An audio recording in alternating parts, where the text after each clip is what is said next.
Hey, it's Gina from WTI. Can your blanket double as a poncho?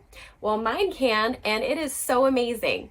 This is the down puffy blanket from Get Out Gear, and I have just been loving using it. First off, how versatile is this? There's 3 snaps that you can use to turn this into a poncho. So when you're out camping or hiking or whatever it is where you need your hands to be free, but you want a little bit of extra warmth, this is the blanket for you.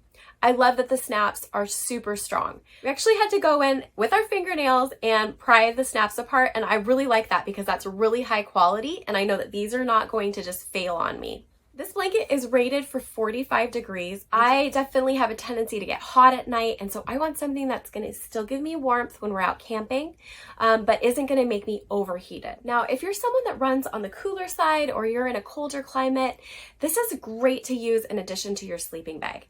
And it's so lightweight. It's just over 1 pound, 3 ounces with the bag. It easily fit into our hiking backpack. It is so small and compact. This blanket is so soft and cozy. You don't have to take it camping or hiking necessarily. This is just a great blanket to have around the house or in your go bag. I really love these colors, although they do have other ones that are available, and I think that this would make a really beautiful gift. I'm more than pleased with the comfort, the versatility, and the warmth of this Get Out Gear puffy blanket. It's exceeded my expectations, and that's my point of view.